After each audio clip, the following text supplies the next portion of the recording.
Hey guys, what's up? Welcome back here to another edition of Intuitive Angling. Thanks a lot for making some time to watch the video. Always appreciate that.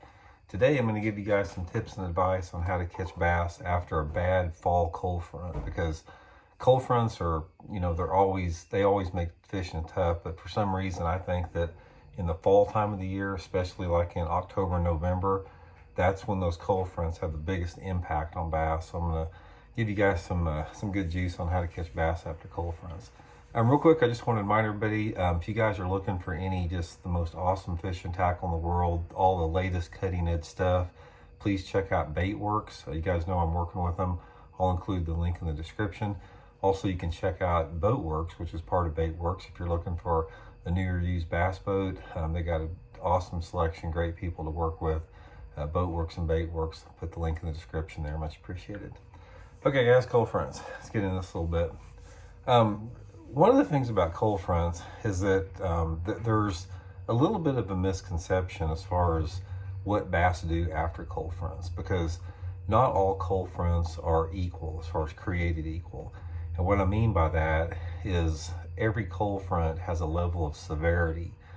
Some of it is associated with temperature drop, some of it is associated with wind or lack of wind, and some of it is associated with the extent of the cloud cover after a cold front. You know, some cold fronts come through, they push through, and then it's cloudy, for the next day or so after that front. Some of them have a bluebird condition. Some of them, you lose your wind, you get your wind. There's a lot of different situations. So we're going to address that a little bit. Like I said, fall is, in my opinion, is the time that cold fronts have the biggest impact on bass, because the reason that is I think you have a lot of bass in the fall time of the year, especially towards the later fall, like in November, that are wanting to get shallow.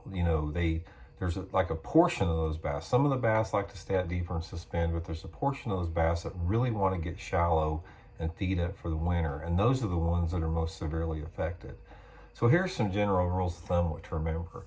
Is if you're fishing and a bad cold front goes through, and say, for example, you have a temperature drop, maybe it was a high of 80 before the front went through, and then after that front, you've got a high of 60.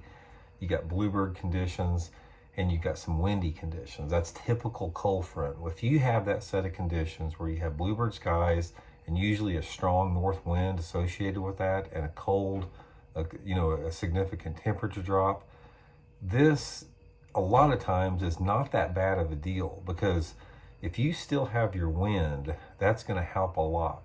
I mean, if you got like a 10, 15, 20 mile an hour north wind after that front goes through, depending upon the technique that you're using and the area that you're fishing, those fish can keep biting as long as you keep that wind. Let's say, for example, if you were, before the front went through, you were fishing, a topwater bait on main lake points, when it's warm with not much wind. And after that cold front comes through, all of a sudden you've got this 20 mile an hour north wind hitting that point. A lot of times you can go like back in that same area and just change up your techniques. Like you could start, burning a spinner bait through there, or maybe fishing a crankbait, or maybe fishing a little lipless crankbait. By the way, lipless crankbaits are really good baits to fish after a front goes through. So basically something to generate that reaction strike if you have your wind.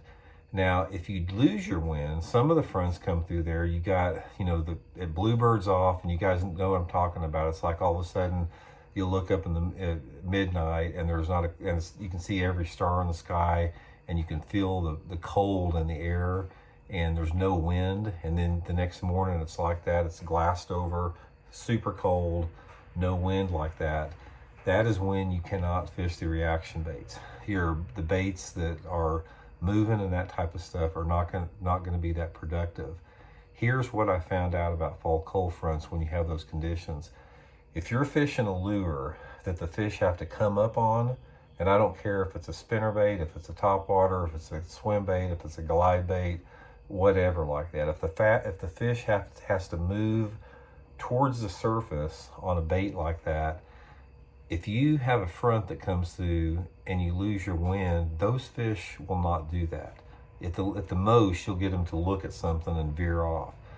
Under those conditions, that's when you have to downsize and you have to finesse them out on the bottom. whether it be dragging a football head jig, throwing a shaky head, throwing a jig, Texas rig worm, whatever, but you need to stay on the bottom during those conditions if you lose your wind. So that's the main things I wanted to get across, guys, is wind plays such a huge role in it, you know, and a lot of it also is associated with your water clarity. Sage is barking at something out there. A lot of it also is associated with your water clarity as far as the technique you use. So that's, you'll just have to adjust that based upon the lake that you're fishing. So anyway, guys, just remember that. If the wind, if bad front comes through and you still have your wind, keep your power baits on, keep your moving baits on. If you lose your wind after front comes through, go to the bottom, stay on the bottom with those finesse lures, and you'll be able to catch some bass after front rolls through. So thanks for tuning in, guys. We'll see y'all later.